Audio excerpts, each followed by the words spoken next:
Support comes from the Missouri Forest Products Association, committed to conservation and careful management of the state's forests to make them more resilient and better habitats for wildlife.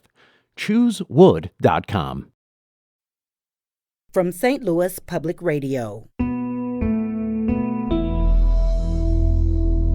This is St. Louis on the Air.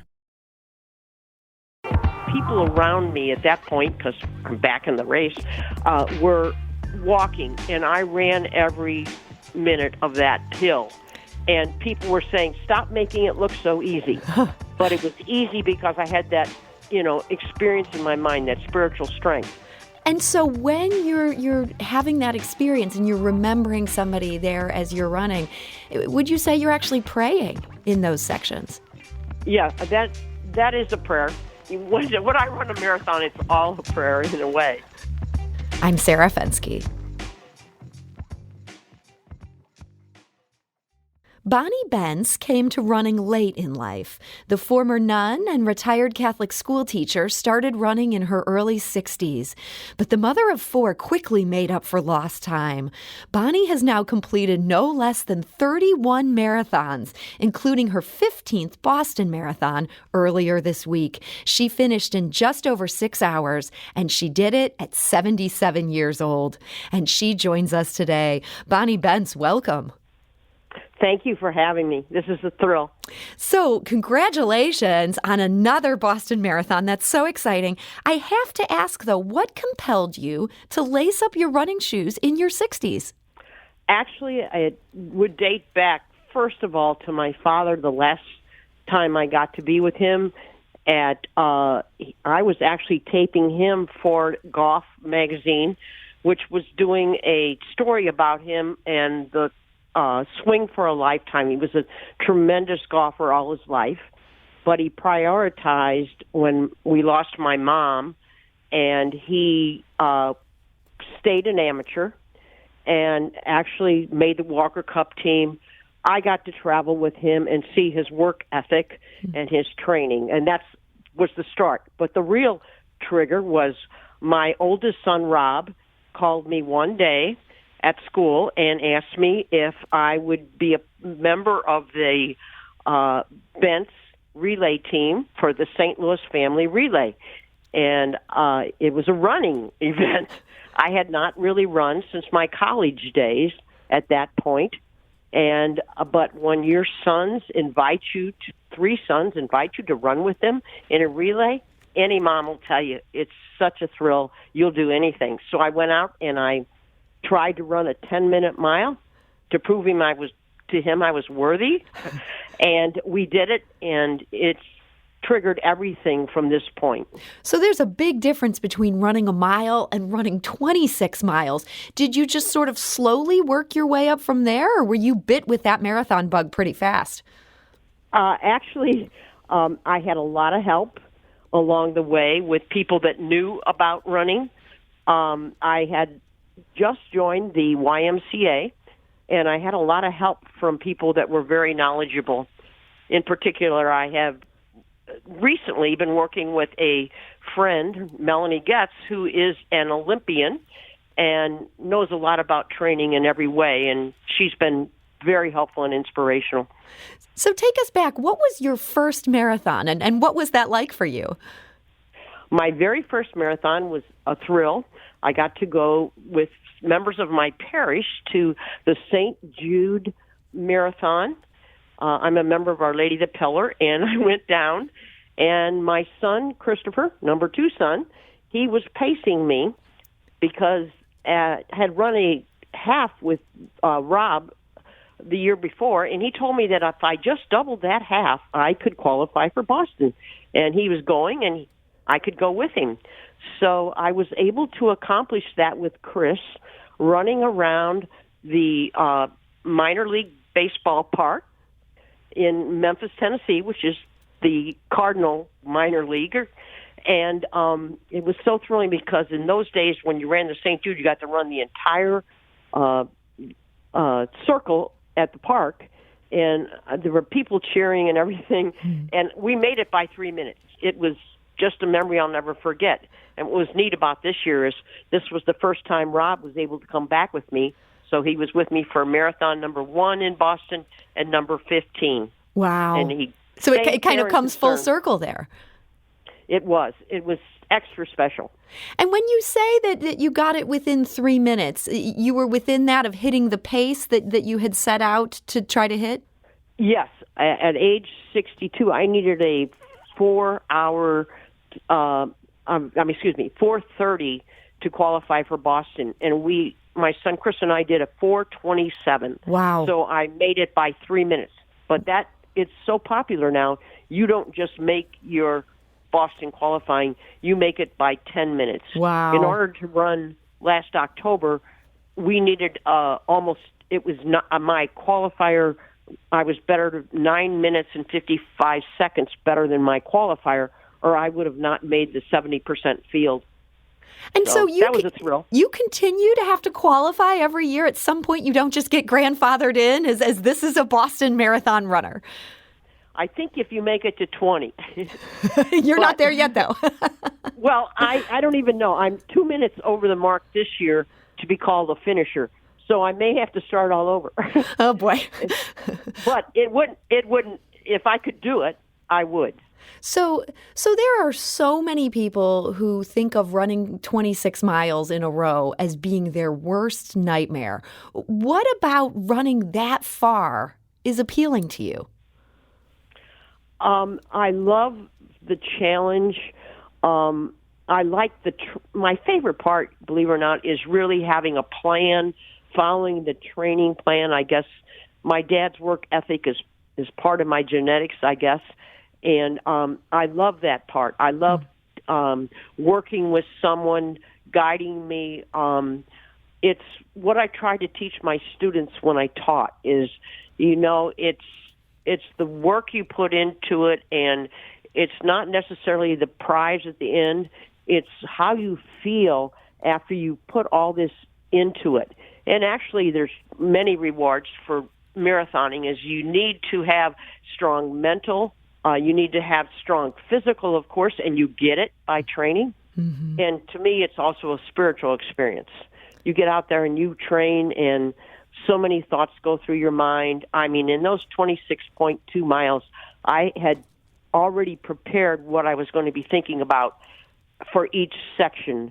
One in particular I was very proud of on Monday was I had promised a dear family that actually Athleta, the manager, Colleen Willis, that I would remember her niece, who I taught at Our Lady of the Pillar and was killed in an automobile accident as I ran up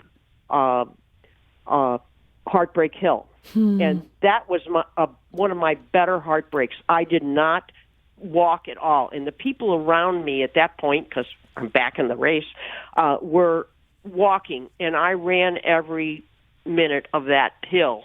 And people were saying, stop making it look so easy. But it was easy because I had that, experience in my mind, that spiritual strength. And so when you're having that experience and you're remembering somebody there as you're running, would you say you're actually praying in those sections? Yeah, that is a prayer. When I run a marathon, it's all a prayer in a way. I got to work run for Special Olympics Massachusetts this year, and that was to be a member of that extra mile team was truly inspirational. I guess you've heard about Chris Nicky. He is the first Down syndrome young man to run and participate in a Ironman, and he will be in doing Hawaii this year. And I got to meet him in October, and his mantra is to try and get 1% better every day. So these people that you meet, I mean, they're so uplifting. They make you better. That's all part of the marathon experience. And Bonnie, and so you're there, you're having this 6 hours where you're out there, alone in some ways, also surrounded by people, but 6 hours where you're basically praying that entire time.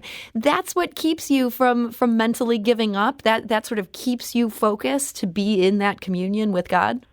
Actually, I would say it's a big part of it, a very big part of it. I can't, overlook the fact that I train. I work hard. I am very good at cross training. I am a much better swimmer than I am a runner. And I just finished, in fact, part of my recovery. I got up this morning and went to Mid-County and swam a mile. I'm feeling the best I have since I ran the marathon.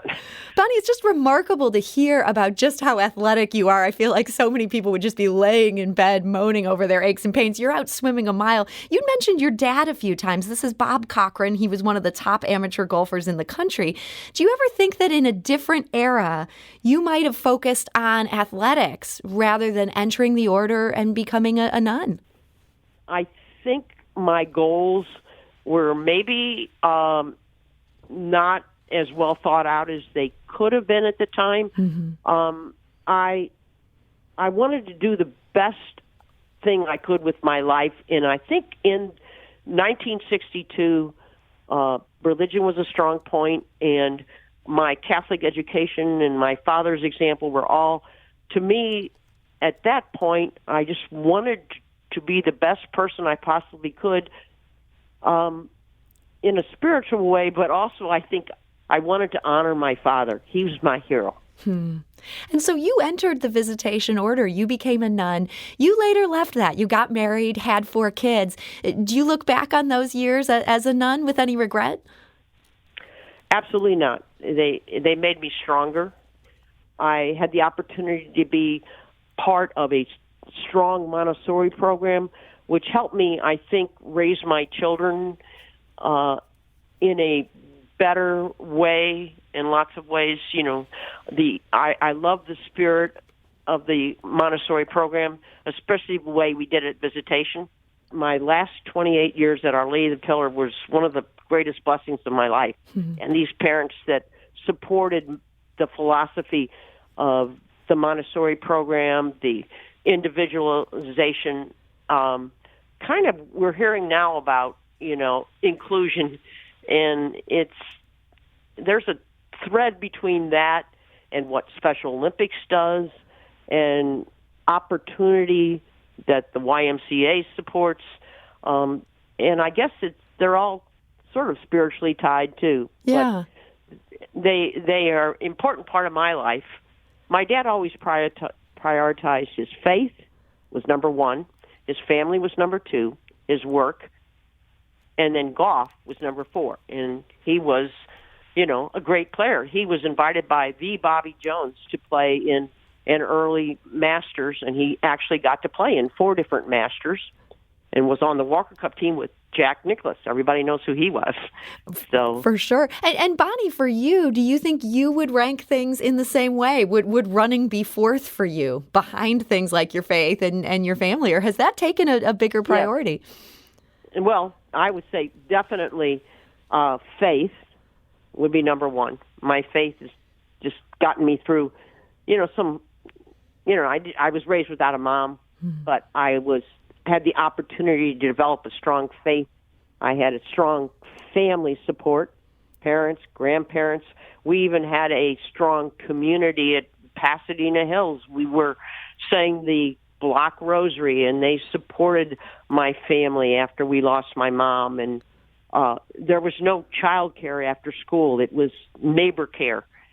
And then when I got in course teaching, I was just so blessed to do what my passion is, really teaching. That's all I ever wanted to be, was a teacher. Mm-hmm. And I got to do it in the best circumstances possible. Of course, my 4 kids are the greatest blessing. To think that my 3 sons would even want to run with their mother, who is already 62. Yeah. I mean, they really kind of launched you on this path, and this path has now changed your life. I think we mentioned you've done 31 marathons. You've done 15 Bostons. You were in Boston in 2013 during the Boston Marathon bombing. What was that experience like? Wow. That was a really tough one.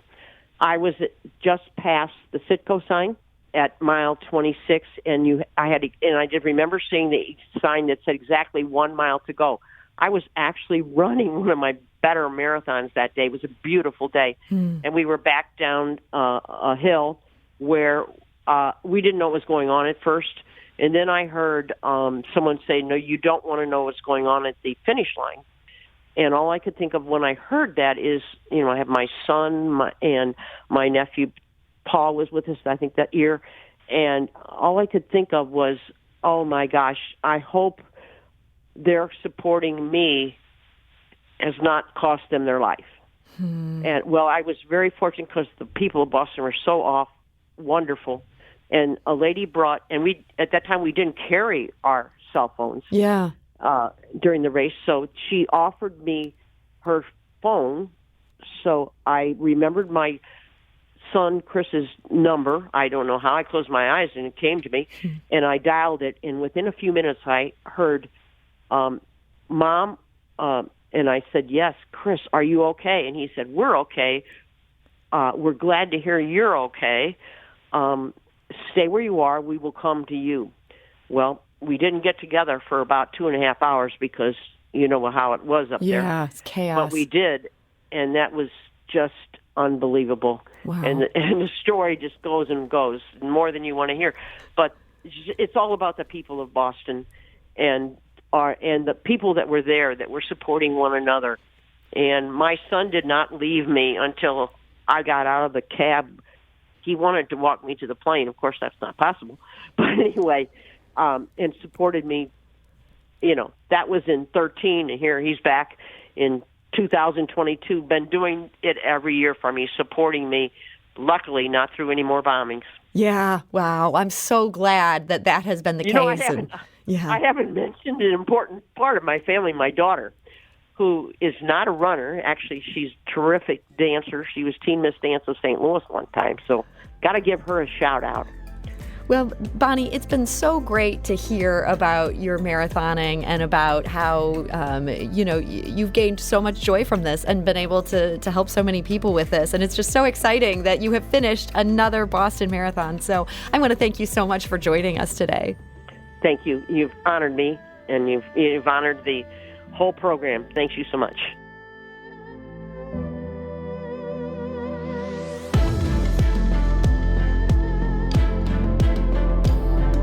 This episode was produced by Danny Wissentowski with audio engineering and podcast design by Aaron Dorr. Our executive producer is Alex Hoyer. St. Louis on the Air is a production of St. Louis Public Radio. Understanding starts here. Do you find yourself regularly listening to episodes of St. Louis on the Air? Suggest us to a friend you think might enjoy our conversations. And leave us a review and rating on Apple Podcasts on the App Store. It's the simplest way to help people discover our show. Thanks. St. Louis Public Radio is a member-supported service of the University of Missouri, St. Louis.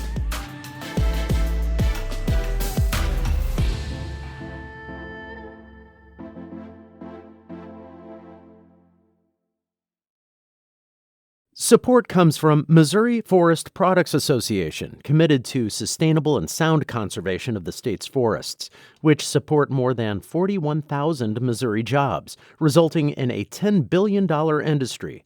ChooseWood.com.